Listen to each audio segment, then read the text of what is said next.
Genial. Bueno, eh, bienvenidos todos al seminario de análisis económico. Gracias por conectarse.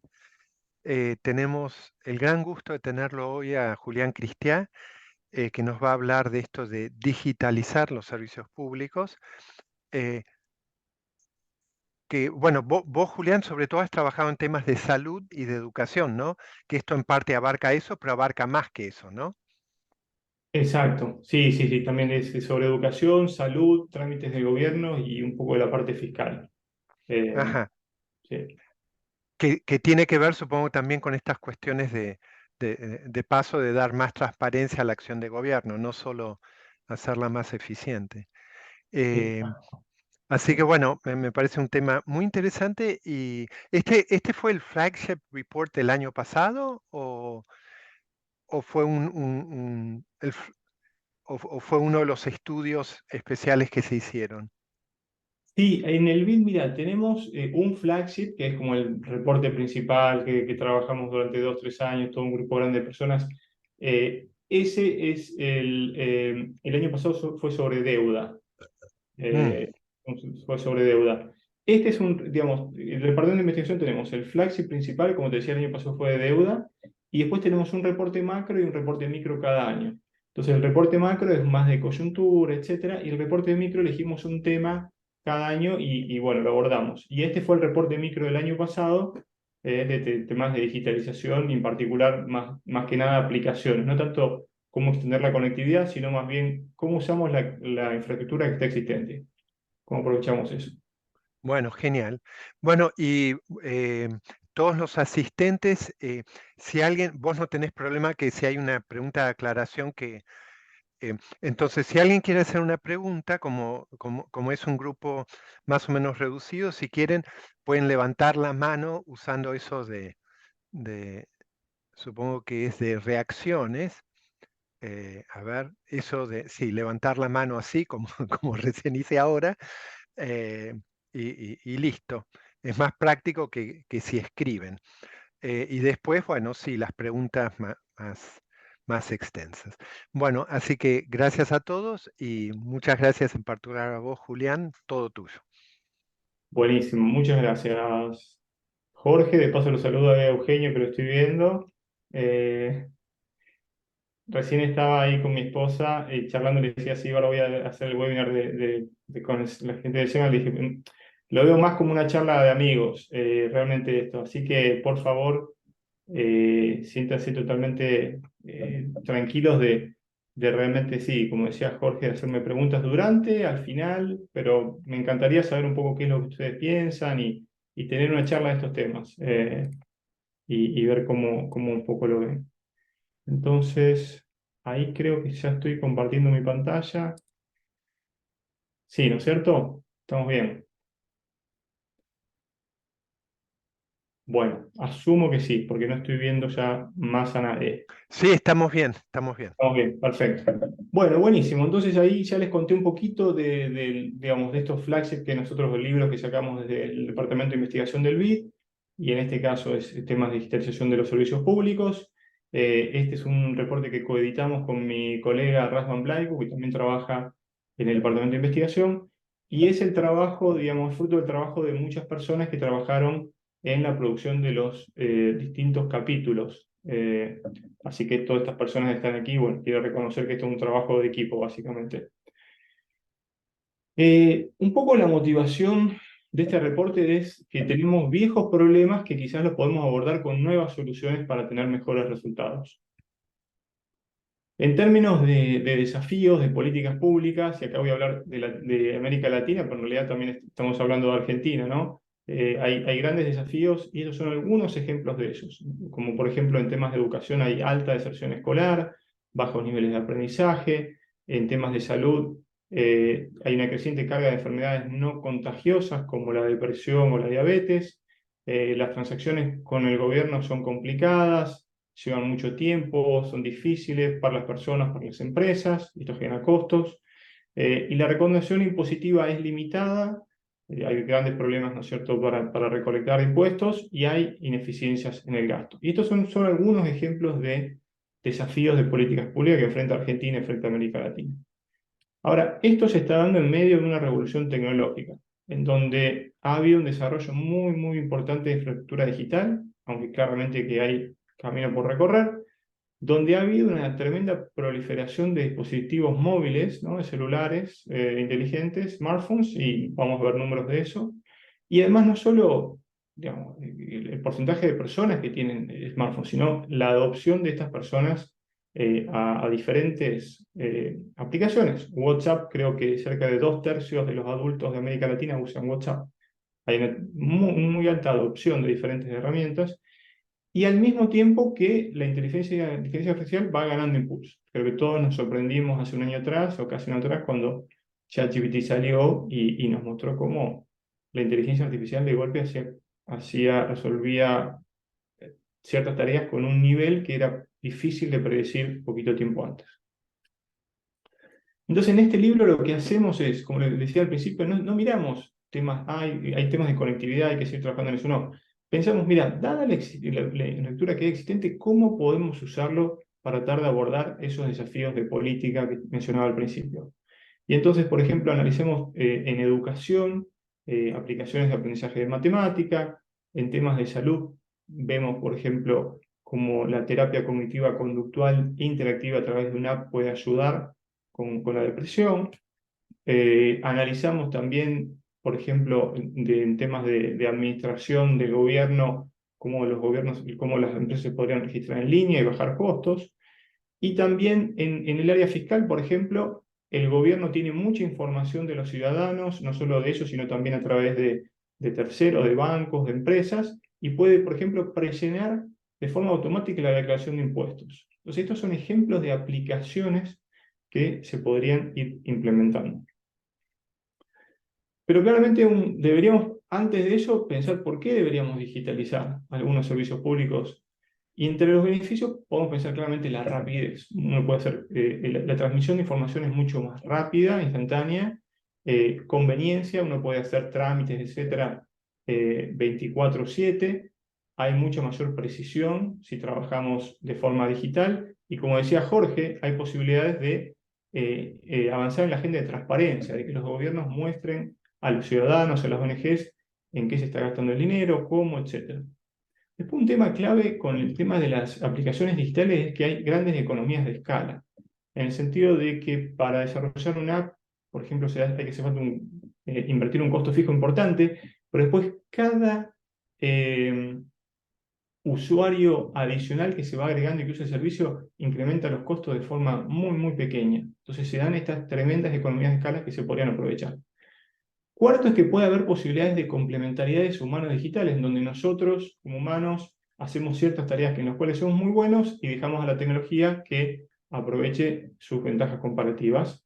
Y quinto, que podemos aprovechar esta proliferación que ha habido de smartphones y entonces también con un costo marginal muy bajito implementar toda una serie diferente de aplicaciones. Ahora, claramente que hay riesgos con la tecnología. La primera es pensar que muchas de estas aplicaciones van a tener cierta complejidad técnica. Y acá creo que hay una idea clave que es que para que funcione un sistema, todas las partes tienen que funcionar, todo tiene que andar. Y si algo no anda bien, típicamente se cae el sistema. Entonces esto genera una complejidad técnica que puede realmente hacer que los servicios no funcionen bien. Segundo, que muchas veces, en particular de aplicaciones digitales del gobierno, hay una pobre experiencia del usuario. No se desarrollan bien las apps, etc. Entonces, al final, la experiencia del usuario puede ser mala, que va a afectar la transacción en ese momento, pero también puede afectar el uso futuro de la aplicación. Tercero, que vemos que también muchas veces hay como un sesgo tecnológico, donde básicamente se digitaliza algo y lo que se hace es, se hace completamente digital y termina el servicio siendo mucho peor de lo que era antes. En mi caso personal, por ejemplo, les doy un ejemplito. Saqué la visa para ir a Canadá hace 6-7 años, que tuve que ir 1 o 2 veces a la embajada acá yo estoy en Washington, D.C. Bueno, me llevó un poco de tiempo, lo hice. Ahora todo el trámite era digital. Me llevó en tiempos de tiempo quizás, no sé, 5 o 7 veces más, porque tuve que averiguar un montón de cosas, era súper difícil usar la plataforma. Entonces, este sesgo tecnológico es algo que hay que tener en cuenta que los gobiernos muchas veces lo hacen y hay que tener cuidado con eso.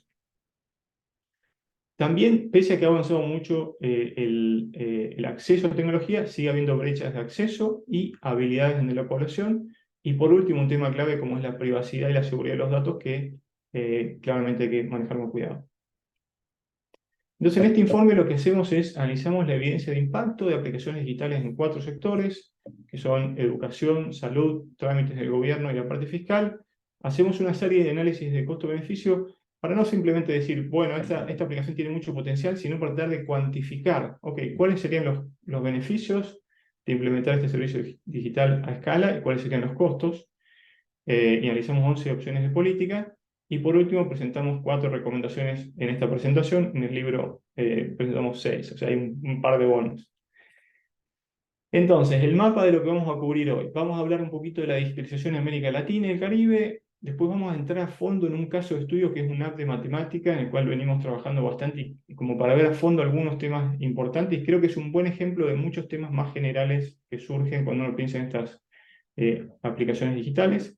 Después vamos a presentar un resumen de los análisis de costo-beneficio y cerramos con recomendaciones de política. Bueno, la digitalización en América Latina. Este gráfico muestra el porcentaje de adultos, o dependiendo del país, de personas de mayor de 10, 12 años, que tenían un smartphone o que usaban un smartphone. Y acá lo vemos que en el caso de Perú, por ejemplo, en 2012, el 9% de las personas mayores de 12 años tenían un smartphone en 2012, y cerca de 10 años más tarde, ese porcentaje sube a 71%. Un tremendo incremento en el acceso y uso de smartphones en Perú. Y esto es lo mismo se ve para los casos de Brasil y México, que estos son, digamos, estos 3 países son los para los cuales conseguimos datos año por año. Pero claramente que es un fenómeno generalizado para toda la región. Ahora, si miramos porcentaje de hogares que tienen acceso a computadoras o tablets, vemos una tendencia estable y hasta casi estancada, ¿no? Cerca del 50% de la población tenía acceso a tecnología en 2015, para el 2021 un porcentaje similar. Entonces, esto lo que muestra es que básicamente la región se ha vuelto móvil, o sea, hay que pensar en aplicaciones digitales que puedan usarse en teléfonos digitales para tener un mayor, poder llegar a un mayor porcentaje de la población y también para que las brechas puedan ser menores. Justamente hablando de brechas, acá mostramos el uso de smartphones según nivel socioeconómico y veíamos que en Brasil, entre el 2015 y el 2021, subió un poco el acceso para hogares de alto nivel de socioeconómico, pero para los hogares de bajo nivel socioeconómico ha habido un incremento tremendo. En el caso de Perú se ven tendencias similares, quizás no tan fuertes como el caso de Brasil, pero también similares, lo que nos dice que las brechas se están cerrando. Claramente hay brechas, existen actualmente, pero la tendencia es que estas brechas se han ido cerrando. Y entonces, claro, mucha más gente tiene acceso a estos dispositivos, lo que ha generado es una tremenda explosión en el sector privado que están tratando de aprovechar este mayor acceso de la población a medios digitales y generando básicamente valor económico. Entonces acá vemos en este gráfico el número de empresas tecnológicas con una valoración a más de 1.000 millones de dólares, que se llaman los unicornios digitales, en la región, y vemos que ha venido creciendo muy fuerte. En 2007 que había creo que solamente una empresa, hasta el 2007 había 9, y 3 años más tarde se triplica el número de estas empresas. Es una tremenda explosión en el sector privado, en el valor generado por ese tipo de aplicaciones. Y si vemos, por ejemplo, el caso de Mercado Libre, los ingresos anuales de miles de millones de dólares, vemos que vienen creciendo fuertísimo y que aún antes, digamos, con la pandemia crecieron, pero antes de la pandemia ya venían creciendo muy fuerte. Entonces, el sector privado está aprovechando estas oportunidades que está abriendo la proliferación de celulares, pero el sector público se está quedando atrás. Y entonces acá vemos el porcentaje de países de América Latina y el Caribe, en donde las empresas tienen acceso y la mayoría de ellas declaran los impuestos a la renta de forma electrónica y vemos que América Latina está mucho más atrás. Y también si vemos el caso de la registración en línea de empresas, también la adopción de este tipo de aplicaciones digitales es mucho más bajo en nuestra región comparado con la OECD. Y si vemos índices generales, no aplicaciones específicas, también es una misma historia. La región está atrasada, según datos de las Naciones Unidas, según datos del Banco Mundial. América Latina, como que en términos de GovTech, está atrasada. Entonces, básicamente, ese es un poco el panorama, donde la región se ha vuelto móvil, las brechas se van cerrando, el sector privado va aprovechando estas oportunidades y el sector público se está quedando atrás, pero claro, acá lo podemos ver como un vaso medio lleno, medio vacío, de que hay oportunidades, digamos. Hay oportunidades que los gobiernos pueden aprovechar ahora para poder generar valor con estas aplicaciones digitales. Y entonces ahora lo que quiero hacer es presentarle un caso de estudio y que vayamos bien a fondo con este caso de estudio para que veamos ciertas cuestiones importantes en temas de aplicaciones digitales, pero también para que vean un poco la metodología de cómo hacemos estos análisis de costo-beneficio. Y acá voy a presentar los resultados que están en el informe, pero también algunos resultados actualizados que hemos tenido más recientemente. Entonces, el problema que tratamos de resolver aquí es que América Latina tiene muy bajos niveles de aprendizaje.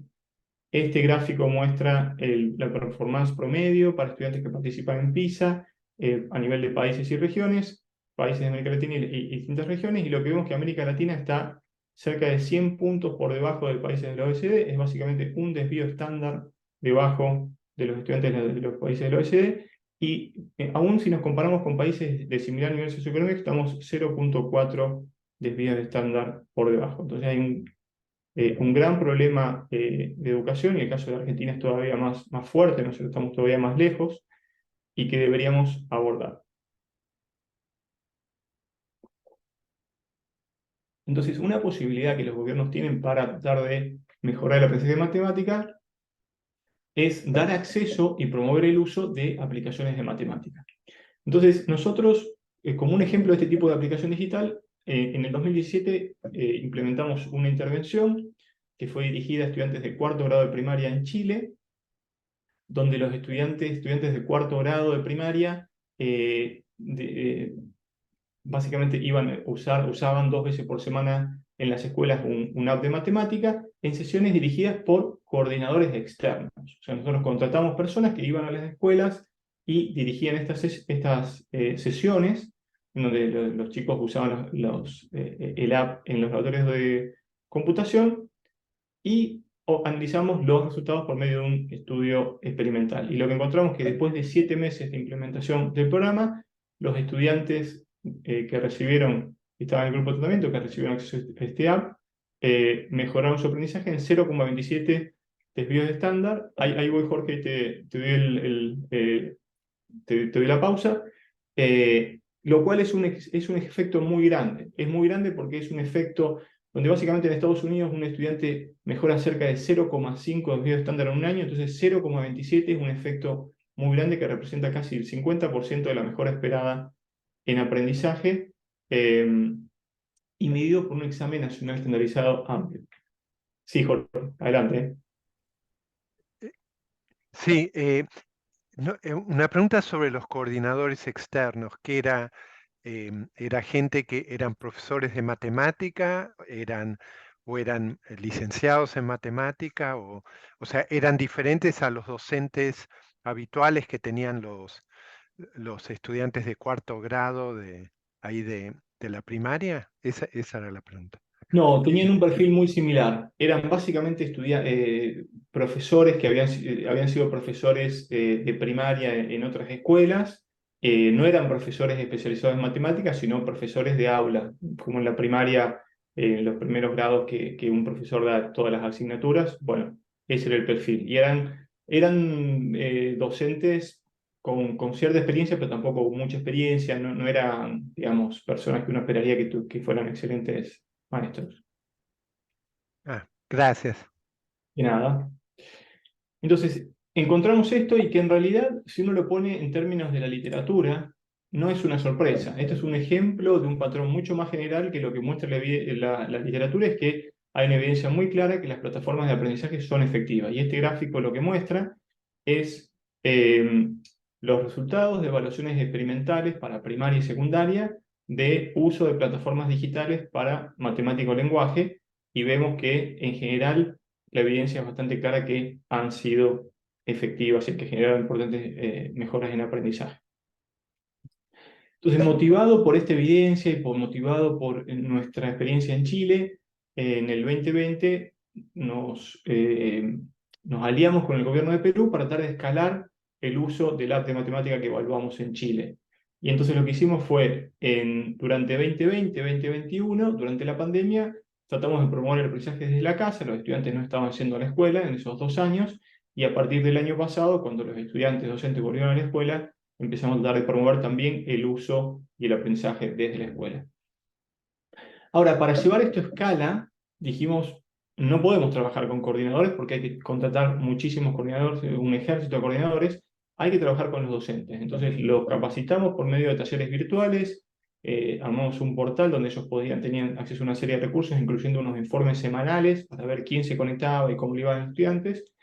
Y después modificamos el app para que pudiera ser usado en cualquier dispositivo, incluyendo smartphones viejos y de baja gama, y también que pudiera ser utilizado por personas que tuvieran acceso a Internet una vez por semana solamente. O sea, lo único que se requería es que una vez por semana se conectara a Internet para bajar los 30 ejercicios que el estudiante tenía que hacer esta semana y subir sus respuestas de la semana anterior. Entonces ahora les quiero contar un poquito los costos y los beneficios de esta intervención, de este programa. Y más o menos venimos invirtiendo cerca de $500,000 por año en este app.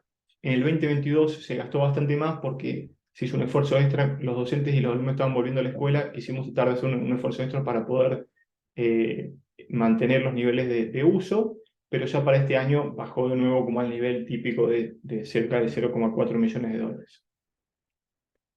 Una métrica clave para estas aplicaciones es cuánto uso hay. Si esto no se usa, si el app no se usa, básicamente es una digamos, es un gasto que no sirve para nada, pero si se usa mucho es otra historia. Entonces, en esta gráfica mostramos las horas de uso totales del app, digamos, a nivel agregado de todos los estudiantes, cuántas horas usaron por año. Y lo que vemos es que en 2020 los estudiantes usaron el app cerca de 30.000 horas, y para este año vamos a estar más cerquita, superamos las 600.000 horas, o sea, va a ser cerca de 650.000 horas, es la proyección. Entonces vemos un tremendo incremento, básicamente se multiplicó por 20 el uso en estos 3 años, y esto viene por dos factores. Uno es el número de estudiantes está subiendo, en 2020 cerca de 10.000 estudiantes se conectaron, este año va a ser cerca de 100.000, 110.000, o sea, eso es un factor súper importante, pero también el estudiante promedio está usando más horas el app. Son esos dos factores.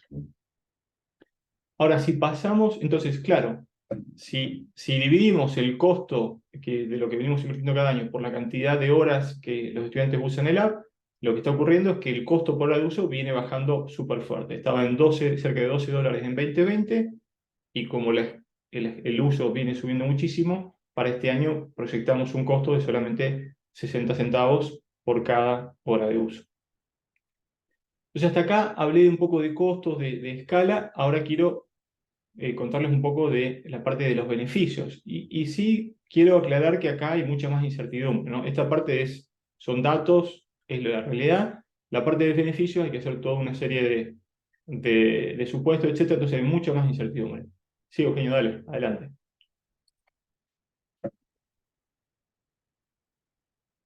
Sí, mira, una cosa, después nos contás, ¿cómo haces para que los maestros, o sea, los maestros, yo estoy pensando en los maestros argentinos, que vos le vas a decir, bueno, ahora capacítense en eso, y te van a decir, no, bueno, sábado no.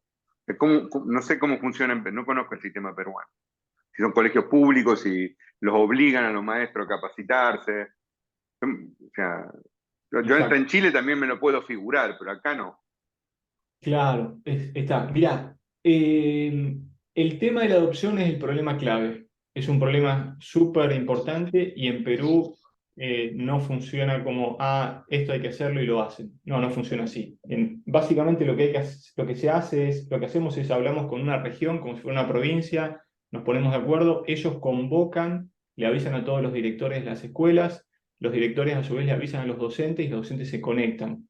Entonces, ese es como el modelo principal que usamos, y entonces es mucho de, básicamente, de la voluntad, o sea, es básicamente la voluntad del docente, del director, etc.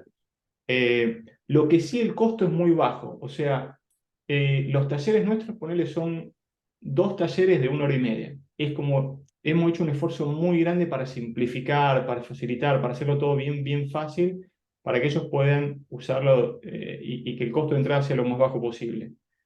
Y como ves, viste, también es una cuestión de que, digamos, es progresivo, o sea, no es que de golpe llegas a una escala enorme, sino como que es un proceso en el cual vas convenciendo y después estos docentes conocen a otros docentes y así. Dicho eso, sí, también algo que vemos es que lo tenés que hacer todos los años. De cierta forma tenés que empujar la adopción todos los años, porque si vos como que no hacemos más estos talleres, etcétera, es como que el uso se cae. Tenés que seguir tratando de promover el uso. Muy bien. Bueno, entonces yendo a la parte de beneficios, y ya les dije que esta es una parte mucho más incertidumbre, hay incertidumbre, porque bueno, quisimos hacer una serie de cálculos, y entonces lo que hicimos fue, un insumo clave es, para empezar los beneficios, es, ok, si los estudiantes usan 1 hora más la plataforma, ¿cómo eso va a impactar el aprendizaje de ellos en matemática? Y acá lo que teníamos es la evaluación que les conté hace un ratito, de Chile 2017, en donde los estudiantes usaron cerca de 28 horas la plataforma, y el impacto fue de 0,27 desvíos de estándar. Y después también hicimos una versión no experimental del mismo programa que se expandió del 2011 a 2016. Los estudiantes usaron cerca de 21 horas y el impacto en el aprendizaje fue de cerca de 0,21 desvíos de estándar. Y en Perú hicimos un RCT más chico que tuvo muchos problemas, arrancamos tarde, etc. Entonces el uso fue mucho más bajo, fue de cerca de 8 horas y el impacto fue de 0,07. Entonces, en base a esto, y claro, digamos, hace falta mucha más evidencia y tenemos mucha incertidumbre respecto a esto, pero pareciera que por cada hora adicional que usa la plataforma uno podría pensar que mejora el aprendizaje en 0,01 desvío de estándar. Y ese es el primer insumo que usamos. Ahora, igual, cuando yo les muestro los resultados, ustedes pueden pensar, bueno, ¿y si el efecto fuera la mitad? Y básicamente, como que los beneficios, digamos, el ratio de beneficio-costo, etcétera, se caería a la mitad en general. Entonces, este es un primer insumo importante. El segundo es decir, ok, si un estudiante mejora un desvío estándar su aprendizaje de matemática, ¿cómo eso va a impactar su ingreso laboral futuro? Y acá usamos estudios de Estados Unidos e Inglaterra que tratan de medir esta relación. Tampoco es fácil hacerlo, pero básicamente en base a esos estudios estimamos como si mejora un desvío estándar de aprendizaje de matemática, esto generaría un incremento de 5,3% de ingresos laborales futuros. Y el tercer insumo clave es calculamos a valor presente cuáles serían los ingresos laborales en el futuro de los estudiantes actuales. Y los aproximamos a cerca de $100.000. Entonces, en base a estos supuestos, llegamos a que 1 hora adicional de uso de la plataforma incrementaría los ingresos futuros por cerca de $54. Ahora, como los estudiantes saben más matemática, algo que sí esperamos que pase es que tengan más años de educación, que se queden más tiempo en la escuela, secundaria, universidad. Y eso va a afectar los costos, no solo para el gobierno, sino también para la familia, el costo de oportunidad de los estudiantes. Entonces, estimamos esto y proyectamos que por cada hora adicional que usen la matemática va a haber un costo, un incremento en el costo de educación de cerca de $15. Entonces, esto quiere decir que el aumento neto de los ingresos futuros por hora de uso del app lo proyectamos en $39. Entonces ahora podemos, antes les había mostrado los costos por hora de uso, ahí hicimos un cálculo de los beneficios por hora de uso, entonces ahora básicamente podemos dividir beneficio por hora de uso dividido costo por hora de uso, ¿para qué? Para estimar el ratio de beneficio-costo. Y entonces para llegar a estimar cuál es el beneficio por dólar invertido. Entonces en 2020, en base a todos estos supuestos que hacemos,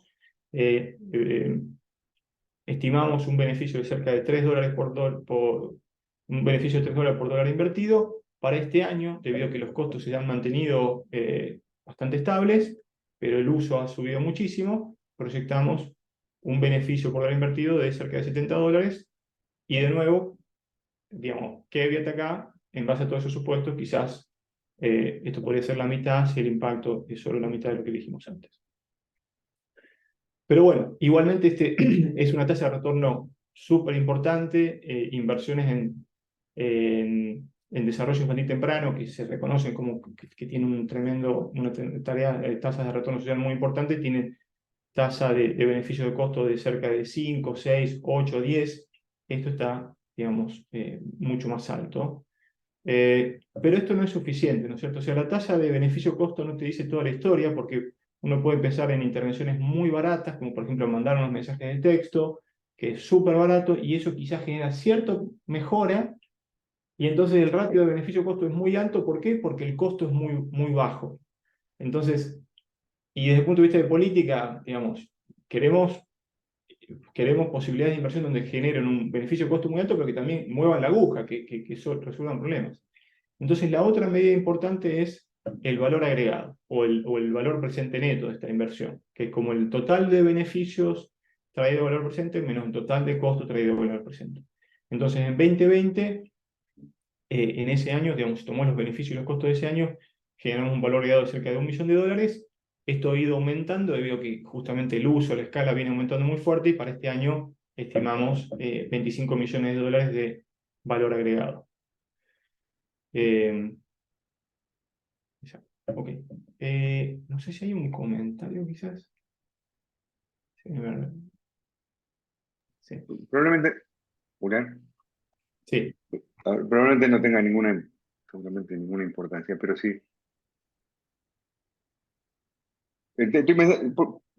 Si vos en vez de hablar de costos por hora de uso y beneficio por hora de uso, hablas por estudiante, ¿las cuentas son iguales? Sí. Porque sí, pensar en sí, es como que más natural pensar me parece más natural pensar. Totalmente de acuerdo, Eugenio. El tema con hablar de costos y beneficios a nivel de estudiante, el único temita, la verdad, a mí también me parece más intuitivo. El único problema es que a lo largo del tiempo, esos beneficios y costos han ido cambiando para los estudiantes. Porque, o sea, el tema de los beneficios, como las horas que usa el estudiante promedio en 2020 era cerca de 3 horas y ahora ha sido 6, como que el beneficio por estudiante va cambiando los años. Pero sí, no, digamos, siendo a tu punto, una cosa que uno puede pensar, por ejemplo, para ahora, para este año, o pensando en Sí. los costos por estudiante, ¿no? Costos por estudiante eran cerca de $50 en el 2020, y el costo por estudiante bajó a este año, va a ser cerca de $3.50. O sea, también se ve esa caída en el costo súper fuerte a nivel de estudiante, y el beneficio para este año, por ejemplo, a nivel de estudiante, es cerca de $240 más o menos, algo así. Ok. Buenísimo. Bueno, entonces ahí fuimos como a fondo a este caso del lab de matemática, que como que muestra varios temas importantes que salieron, ¿no? O sea, el tema de la importancia de la escala, lo que decía Eugenio, ¿no? El tema clave de la adopción. Si no tenés adopción, esto no corre, y hay todo un desafío súper importantes. Y así que quería contarle un poquito ir a detalle de eso. Acá tengo un comentario de Diego que dice: tenés un byproduct intangible en principio, que sería el bajar la barrera del uso de herramientas digitales y así mejorar los índices de adopción con otras herramientas. Claro, tal cual. Esto es totalmente así, especialmente del lado del docente, ¿no? Porque cuando hablas en educación dicen: no, los docentes tienen terribles problemas a adoptar tecnología, y quizás con esta intervención tenés este intangible de que de golpe el docente se dio cuenta que no era tan difícil, que lo puede hacer. E inclusive nosotros, por ejemplo, hicimos este app de matemática, pero ahora podríamos como aprovechar que ya el maestro conoce este portal, conoce usar todo esto, para agregarle una app para el lenguaje. Y entonces ahora el costo para ese docente adoptar podría ser mucho más bajo. Así que sí, estoy de acuerdo. Y yo lo veo bien fuerte a nivel de docente, donde hay un problema grave, pero también uno podría pensarlo a nivel de estudiante. Aunque ya, digamos, los estudiantes por ahí tienen mucho mejor manejo. Bueno, entonces ahora quería presentarles un resumen del análisis de costo-beneficio que hemos hecho para este reporte, y donde básicamente la motivación fue decir, mira, los gobiernos tienen capacidad limitada, fondos limitados, realmente cuánto es el valor agregado que tienen estas opciones como para poder priorizar. Entonces lo que hicimos fue, analizamos 11 opciones de política, en educación, salud, trámites del gobierno, usamos estimaciones, tratamos de usar estimaciones causales de la literatura lo más que podíamos, ¿no? Especialmente para los impactos directos, y después usamos evaluación, digamos, lo que hicimos son evaluaciones ex ante, con una metodología estandarizada. Ex ante en el sentido de que el ejemplo que le mostré del app es un poco bastante ex post, ¿no? Porque tenemos datos de uso, tenemos datos de costos, pero para los ejemplos que les voy a mostrar ahora fueron ex ante, fue antes de hacer un proyecto y más usando ciertos supuestos que tuvieran sentido. Pero sí usando una metodología estandarizada, primero, y segundo, estandarizando el contexto. Entonces, en todos los casos nos enfocamos en Perú, que es como un país bastante similar en indicadores al promedio de América Latina. Hicimos análisis de sensibilidad para otros países como Chile, El Salvador y Jamaica. Y también publicamos una nota técnica en donde mostramos todos nuestros supuestos, etcétera, para que se pueda entender cómo llegamos a estos resultados y también se pueda replicar si se quiere. Entonces, bueno, acá les presento cuatro ejemplos. El primer ejemplo es el app para mejorar la presencia matemática, que es básicamente la evaluación ex ante que hicimos antes de tener los resultados que teníamos para el 2022-2023, ya lo habíamos hecho, y acá pensando ya como en algo que va a escala. Por eso el valor agregado, yo le dije que ya este año estamos en 25 millones, ya ahí habíamos proyectado un valor agregado ya siendo una escala más grande, más nacional, de cerca de 100 millones de dólares, con un costo de implementación del gobierno de cerca de 4 millones de dólares. Entonces, una tasa de retorno muy importante. Entonces, esto para educación. Si vamos a salud, algo que se encuentra es que hay evidencia muy fuerte de los últimos años que hay un tipo de terapia que se llama terapia cognitivo-conductual que funciona bastante bien para reducir la depresión, pero que es costosa, ¿no? Porque requiere psicólogos, hay una cantidad limitada de psicólogos, hay mucha gente que necesita tratamiento, no alcanzamos, pero sí hay evidencia que muestra que se puede dar, tratamiento a la depresión usando terapia cognitivo-conductual, usando una app y psicólogos, y proyectamos nosotros que implementando ese tipo de programa a cierto nivel, cierta escala bastante grande en Perú, podía generar cerca de 40 millones de dólares de valor agregado con un costo para el gobierno de un poquito menos de 2 millones. Y después moviendo en los límites del gobierno, una intervención mucho más sencilla, básicamente mandar mensajes de texto para recordar a la gente que renueve sus documentos de identidad, que en distintos países hay que renovarlo cada 6 años, 8 años, 10 años, no recuerdo el caso de Argentina, y esta es una intervención mucho más barata, mucho más simple, cuesta cerca de $100.000 implementarlo por año en Perú, y proyectamos un valor agregado total de 7 millones de dólares. Y por último, una intervención que terminó siendo como la intervención muy impresionante, es una intervención donde básicamente se envían DVDs y se envían de alguna forma videos a los estudiantes, se les tratan de mostrar videos de los estudiantes en las escuelas. Es base un RCT grande que se hizo, una evaluación experimental grande que se hizo en Perú, donde se les mostraba a los estudiantes unos videos donde el mensaje clave era: estudiar paga, seguí estudiando porque te va a ir mejor en la vida. Esta intervención estimamos que puede tener un costo anual de cerca de $1 millón, pero puede generar más de 500 millones de dólares de valor agregado, porque realmente es bastante efectiva para reducir la tasa de deserción. Entonces, un poco los dos puntos que quiero hacer generales es, primero, que en general vemos que todas estas intervenciones tienen un valor agregado positivo y bastante más grande que lo debería invertir el gobierno para hacerlo, primero. Segundo, que hay mucha variabilidad en el valor agregado, mucha variabilidad. Entonces, como que si uno piensa, digital, vamos para adelante, no. Hay que pensar bien qué es lo que uno hace, porque realmente tenemos que priorizar, y entonces hay tremenda variabilidad en el valor agregado entre las diferentes opciones.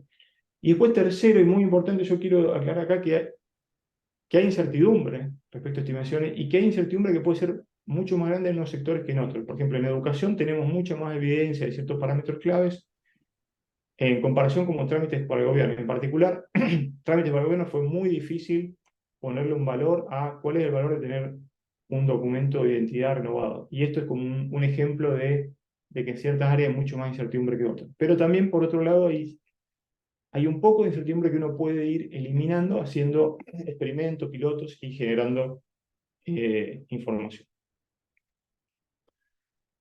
Entonces ahora, un poco, bueno, vimos que algunos funcionan mucho mejor que otros casos, aplicaciones digitales. ¿Cuáles son las características de estos proyectos que generan mucho valor agregado? Y el primero es que generan, bueno, tienen un alto beneficio por persona, que esto viene de que abordan un problema importante de la persona, como por ejemplo la deserción escolar, y lo hacen de una forma efectiva. Reducen la tasa de deserción escolar en un porcentaje importante. Segundo, que tienen bajos costos de implementación. Y acá fíjense que todas estas aplicaciones que yo le contaban utilizan infraestructura existente. No es, vamos a distribuir una laptop por cada estudiante, porque ahí los costos crecen muchísimo.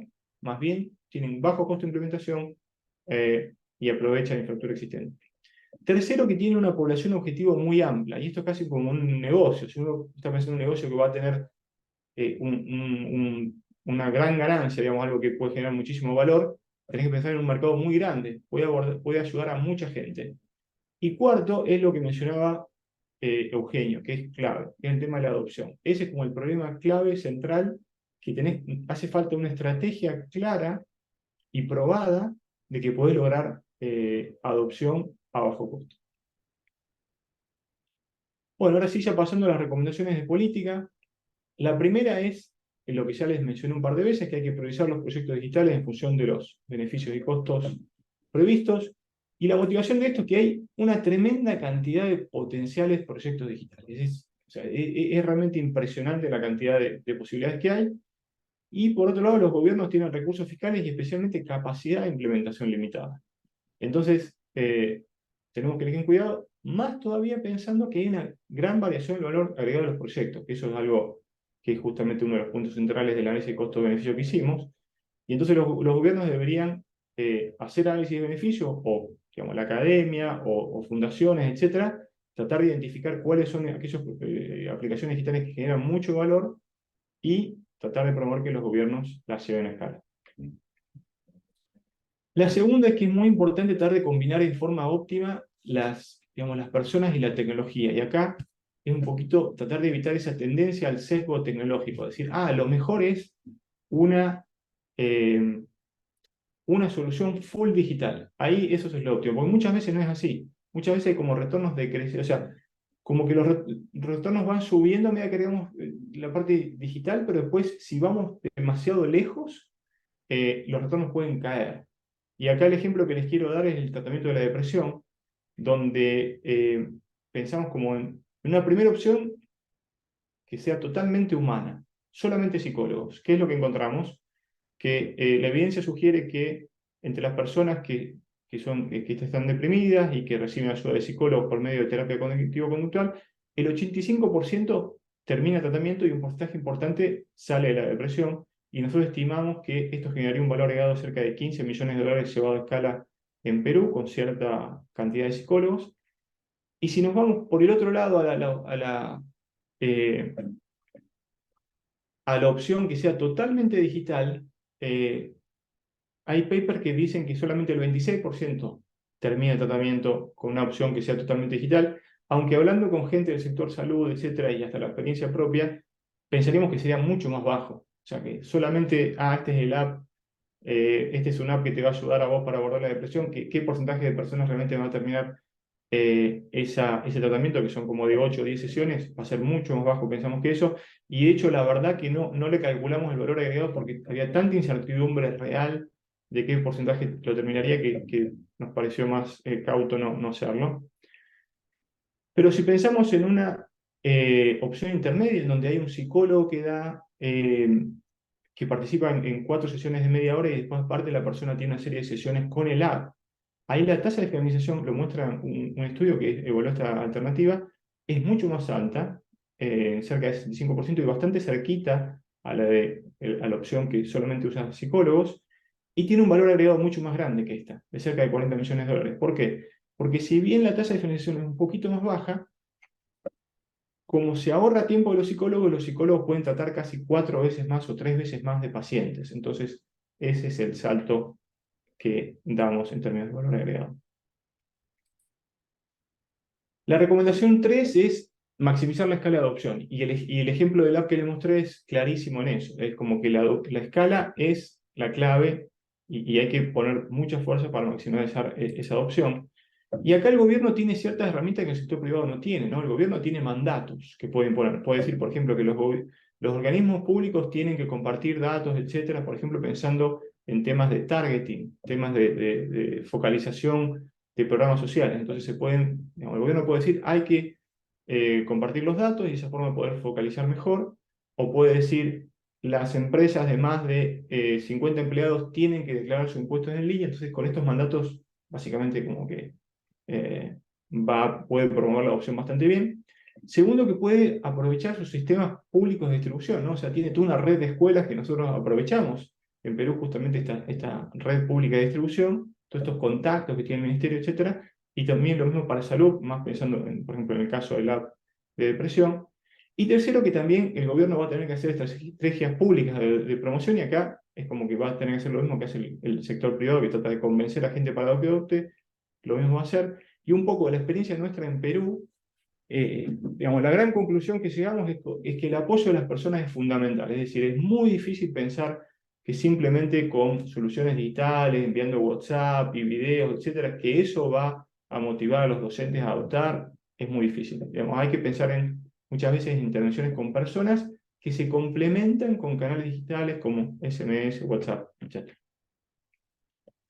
Y por último, es como que todo hasta ahora hablé mucho de eficiencia, pero un tema clave también es la equidad, ¿no es cierto? Y que tenemos que tratar de promover la equidad en el acceso a uso de los servicios digitales para que esto no solo, digamos, las aplicaciones digitales no solo puedan mejorar la eficiencia, sino también la equidad.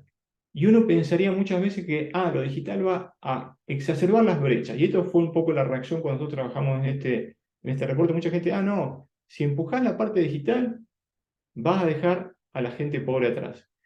Y yo creo que si se hace de una forma inteligente, ese no va a ser el caso. Y les digo cuáles serían un poco las estrategias para hacerlo.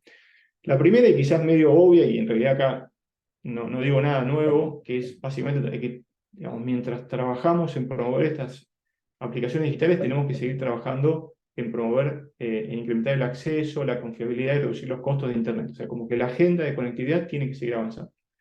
Pero después también hay cosas que uno puede hacer con lo que ya hay, ¿no? Y el primer punto es desarrollar aplicaciones para dispositivos de alto acceso. Entonces, no desarrollar una app de matemática que requiere que el estudiante tenga una computadora y tenga internet que funciona bien, porque ahí quizás solamente el 30% de los estudiantes van a tener acceso a esa tecnología, pero si en realidad hablamos de acceso a smartphones, o todavía más si hablamos de teléfonos celulares, ahí las tasas de cobertura son mucho más altas, especialmente en gente de bajo nivel socioeconómico. Tercero es que uno puede, como la adopción no es instantánea y hay que promoverla, uno puede promover la adopción en personas de bajo ingreso. Y entonces acá, de nuevo, vuelvo al ejemplo de la matemática en Perú. Nosotros en el 2021 trabajamos con el gobierno de Lima para hacer una campaña especial de promoción del app entre las escuelas de bajo performance académica prepandemia. O sea, las escuelas como de baja performance. Ahí hicimos todo un esfuerzo extra muy fuerte para que la adopción sea más alta en esas escuelas, y básicamente la adopción en esas escuelas fue 8 veces más alta que las escuelas de alto desempeño. Entonces, si uno promueve la adopción a usuarios de bajo ingresos, de esa forma podés lograr más la adopción y que esa población pueda realmente aprovechar los beneficios. Y por último, cuando uno implementa estos servicios, muchas veces ahorra recursos públicos, y entonces lo que puede hacer es puede canalizar estos ahorros de servicios públicos para prestar un mejor servicio a aquellas poblaciones que no tienen acceso a recursos digitales. Entonces, si vamos a prestar ciertos servicios, no sé, muchos trámites se van a pasar a hacer ahora en línea, con eso el gobierno puede ahorrar dinero y con eso financiar, casi que cerrar sucursales en las ciudades, digamos, que tienen muy buena conectividad, y abrir más sucursales en lugares en donde hay baja conectividad.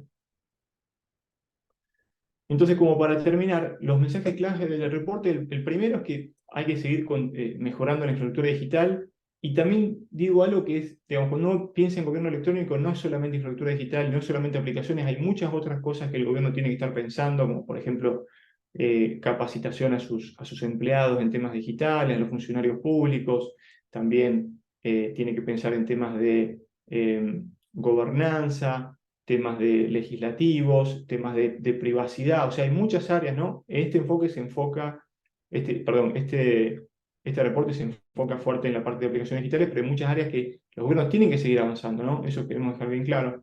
Pero segundo, pensamos que es un momento clave para desarrollar y promover aplicaciones digitales para básicamente aprovechar la infraestructura que ya está existente, que está ahí y que el sector privado lo está usando y el sector público mucho menos. Y en términos de qué aplicaciones, acá lo importante es que de las que nosotros revisamos, básicamente todas tenían un valor presente neto positivo. Todas eran intervenciones que habían demostrado que mejoraban, tenían impacto positivo en el objetivo directo. También encontramos aplicaciones que no tenían. Por ejemplo, mandaban mensajes de texto a los padres para que tuvieran mejores prácticas de crianza y eso no generó ningún impacto y hasta generó estrés en los padres. Entonces, pero entre aquellas que demuestran, aplicaciones que demuestran que tienen impactos positivos en sus objetivos directos, las que nosotros revisamos, en todos los casos vimos que tenían básicamente que los beneficios eran mayores a los costos. Ese es un punto número uno. Y segundo punto, y muy importante, es que hay una tremenda variación en el valor agregado. Entonces, la recomendación típica de priorizar es todavía más fuerte en este caso. Es todavía más importante priorizar bien. Y hasta casi como que uno tiene que pensar, digamos, en el sector privado hay unas poquitas, los que están en los venture capitals están volviéndose locos para pensar, ok, ¿cuál es el próximo Apple? ¿Cuál es el próximo Facebook? Porque hay una tremenda disparidad. Hay algunas empresas eh, que valen billones de dólares y otras que no. Entonces hay una terrible disparidad, entonces hay un esfuerzo muy grande de pensar, ok, ¿cuál es la que tiene mucho potencial? Bueno, en el sector público tenemos que hacer lo mismo, tenemos que pensar lo mismo así, de toda esa variación, cuáles son aquellas oportunidades muy buenas y empujarlas lo más que podamos. Y eso es todo. Con mucho gusto pueden bajar el reporte y también, bueno, ya que me encantaría escuchar qué les parece ahora en la charla, pero también si después piensan algo y me quieren mandar un email, ahora voy a escribir en el chat mi email. Así que eso sería. Muchas gracias. Muchísimas gracias a vos, Julián. Bueno, si alguien tiene preguntas, yo diría, puede abrir el audio para dirigirle las preguntas a Julián. Eugenio. Sí, Julián.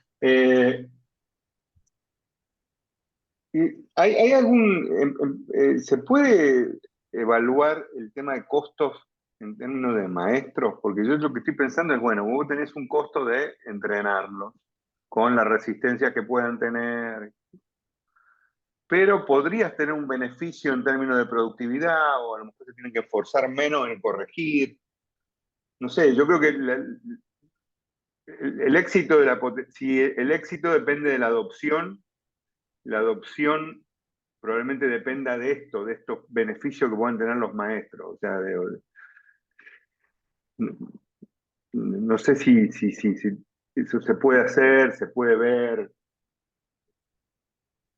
Sí, mirá, totalmente. De hecho, eso es un poco las charlas internas que tenemos, por ejemplo, el proyecto este en Perú, las charlas internas mucho van por ese lado. O sea, el maestro, qué es lo que le gustaría? Ahorrar tiempo. O sea, no tiene tiempo, quiere básicamente dedicar más tiempo a otras cosas. Entonces, Trabajar eh, menos.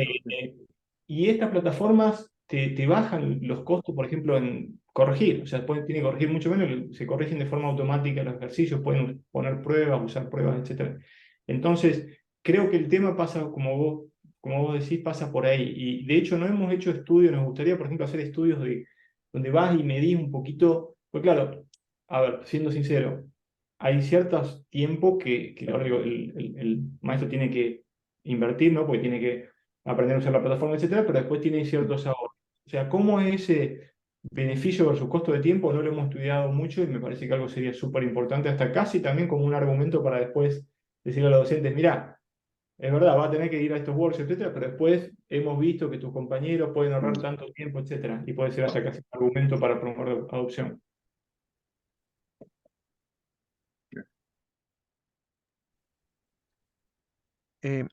Julián, yo tenía una pregunta sobre esto de matemática. No sé cuántas horas tenían por semana los chicos no sé si en Perú fue como en Chile, chicos de cuarto grado de la primaria, cuántas horas tenían por semana y eh, cuánto, si esto era durante la clase o se tenían que conectar después de clase o el fin de semana. No me quedó claro eso y esa es la primera pregunta. Y la segunda es, ¿por qué piensan que, que esto mejora el aprendizaje de matemática? Porque los que diseñan las preguntas, gente más, ahí uno puede, como es una cosa a gran escala, uno puede dedicar más recursos en cómo extender lo que ven normalmente en clase. Esa pregunta, ¿cómo se complementa con la enseñanza usual que tienen Perfecto.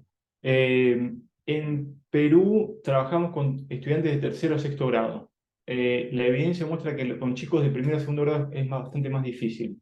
O sea, es algo que se puede hacer, pero la evidencia es fuerte, muestra como que de tercero a sexto grado parece que los efectos son más grandes y como que, bueno, mejor también hay chicos que por ahí quizás tienen problemas, digamos, primero y segundo grado están desarrollando lectura, entonces por eso nos enfocamos de tercero a sexto, estamos trabajando con esos 4 grados. Eh, También nos gustaría, digamos, ampliarlo a secundaria, pero siempre los recursos son un tema. El tema del tiempo, nosotros le asignamos a los estudiantes 30 ejercicios por semana y calculamos que más o menos eso les llevará unos 40 minutos, entre 30 y 40 minutos, ¿no? Probablemente 40 minutos por semana. Entonces no es mucho, ¿no? Sí hay que pensarlo como un complemento. Esto no es que va a reemplazar lo que hace con docente, etcétera, no. Esto es como si fuera práctica adicional con retroalimentación, etcétera, que el chico puede hacer. Sí, otra cosa que hicimos, digamos, en términos de esto de tiempo, es que algo que vimos es que si vos mirás en la plataforma a los estudiantes que le va bien, por ejemplo, al principio de año, que hacen los ejercicios y que tienen porcentaje de ejercicios correctos altos, esos estudiantes después durante el año van a usar bastante más la plataforma que los que le va mal al comienzo. O sea, como que hay un gradiente, básicamente los que les va mejor son los que usan más. Quizás por eso les va mejor, ¿no? Porque, digamos, ponen esfuerzo, etc. Entonces, básicamente ahí tenés un problema que casi como que esto puede exacerbar la desigualdad. Y entonces ahí lo que hicimos fue, nosotros agregamos como una tarea extra para los estudiantes que están abajo de un corte. Entonces, los estudiantes que están abajo de un corte tienen como una tarea extra, como tratar de promover el uso entre aquellos que tienen menor nivel de desempeño, ¿no? Entonces, para tratar de viste de nuevo, no solo eficiencia, sino equidad. Y entonces eso representaría como unos 15, 20 minutos más. Entonces, para los chicos esos, tienen un poquito más de tiempo. Eh, Respecto a dónde lo usan, de la forma que hicimos este programa, es un programa como muy, lo llamamos por ahí, muy libre, no guiado. O sea, le estamos dando herramientas a los docentes y promovemos durante la pandemia el uso en la casa, pero después ahora también en la escuela. Y lo que vemos es, no tenemos números duros, o sea, nos gustaría hacer unas encuestas para hacerlo bien, pero sí lo que vemos es que hay más uso en la casa que en la escuela. Quizás hay un 60-70% de uso que se da en la casa que en la escuela. Y eso probablemente por problemas de infraestructura. O sea, de que las escuelas en Perú algo que pasa es que muchas tienen laboratorio de computación, muchas tienen computadoras, pero Internet es muy malo. Eh, y también quizás para el docente, digamos, lleva a los estudiantes al laboratorio de computación y hay problemas tecnológicos, etcétera, es muy, a veces como que dice, bueno, deja. Entonces, eso es un poquito lo que está pasando. Por eso uno podría pensar, y algo que estamos pensando es, imagínate que, ok, le das acceso a esta plataforma, etcétera, pero también vas a las escuelas y resolvés el problema tecnológico y les das internet, que de hecho internet es muy barato, o sea, el costo de internet por estudiante por año en zonas urbanas, tipo, para usar este programa sería $1. O sea, algo súper barato. Y es increíble porque muchas escuelas no lo tienen. Entonces, eso también es como otro tema. Porque acá la clave es la interacción, ¿no? Entre acceso y uso. Entonces, también si trabajas un poquitito con acceso, vas a tener mejores resultados.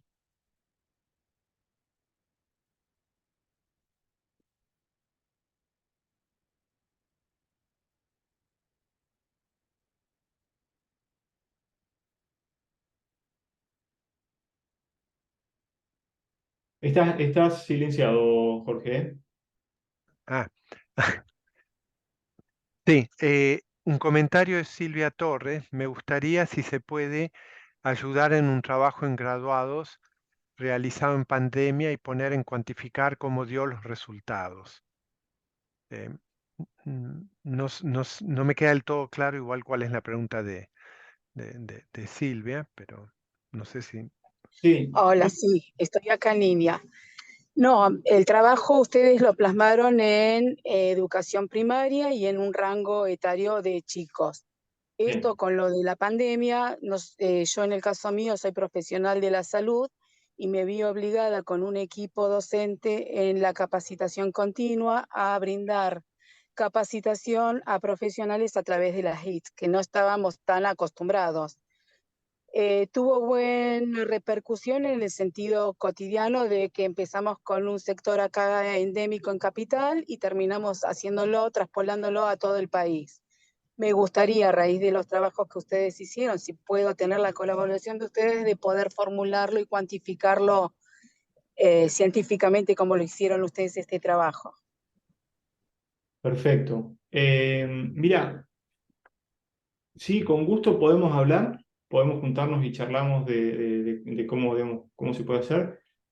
Creo que puedo poner acá el link, no lo puse todavía, el link a esa nota técnica en donde nosotros mostramos toda la metodología que usamos, por ejemplo, para el app de matemática o las otras, digamos, opciones de política que evaluamos, que hay una que es de terapia cognitivo-conductual. Pero sí te digo que es, o sea, que es un trabajo fuerte, o sea, no es algo que digamos, es un trabajo que demanda bastante y hay ciertos, para ciertas aplicaciones donde uno dice, ah, necesito tal supuesto, pero tengo esta evidencia que me sirve, y en otros es más difícil. Dicho esto, me parece, o sea, me parece buenísimo si lo quieren hacer y contar conmigo. Si querés, después escribime y puse el email y nos juntamos otro día y charlamos más en detalle. También el otro tema con costo-beneficio es que se puede hacer algo, digamos, ¿cómo puedo decir?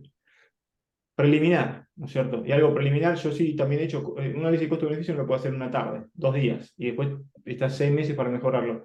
Y la verdad, sinceramente, muchas veces no cambia tanto. O sea, uno dedica 6 meses y los resultados son muy similares a lo que habían alcanzado 2 días antes. Pero bueno, si uno lo quiere hacer súper bien, te lleva bastante tiempo. Igual termina siempre con, ¿viste?, incertidumbre, ¿no? O sea, esto es una estimación, pero sí. Ahí voy a poner el link de, ese, de esa nota técnica. Muchas gracias. No, de nada. Y este trabajo por ahora en gran escala lo hicieron solo en Perú. Exacto, solo en Perú. Hasta ahora solo en Perú. Y ahí un poquito también la idea es potencialmente llevarlo a otros países. La verdad, a ver, nosotros como que la evidencia parece bastante clara que esto funciona, etcétera, pero este tipo de modelo que hicimos no es exactamente cómo se ha evaluado en otros, porque muchas veces, como el caso de Chile, ¿no? O sea, se hace un programa en el cual se hace como muy intensivo, muchas horas, etcétera. El programa que hemos hecho en Perú es un programa como mucho más libre, con uso mucho más pequeño para cada estudiante. Entonces nos gustaría como evaluar el modelo de Perú. O sea, lo bueno del modelo de Perú, de cierta forma, es que ya ha ido a escala, que vemos que el costo se puede bajar muchísimo, pero nos gustaría trabajar, yo diría, antes de ir a otros países más, como tener más clara cuál es el impacto en aprendizaje y poder hacer estos cálculos mejor.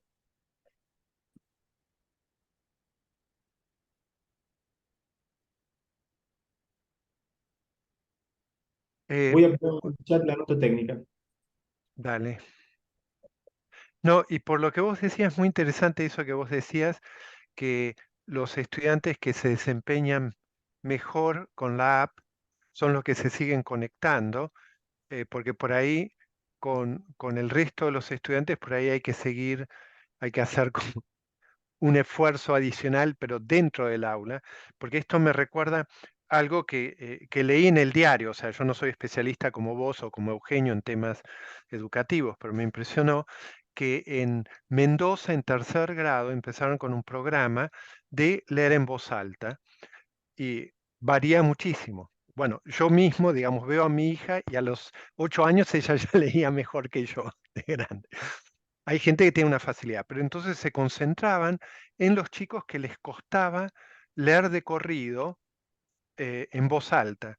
Y parece que entre tercer y cuarto grado produjo unos resultados tremendos para nivelar los estudiantes. Incluso este año creo que lo empezaron a imitar en la Ciudad de Buenos Aires, pero no es digital. Entonces por ahí eh, hay para estos chicos que no se enganchan con lo digital, por ahí los mejores estudiantes dicen, ah, por acá viene, por ahí los otros, esto apunta, sirve para estas herramientas digitales para descubrir quiénes necesitan como un apoyo in situ extra, o sea, sirve por ahí para tipo esta experiencia que cuento de Mendoza que ahora quieren copiar en la Ciudad de Buenos Aires o están copiando.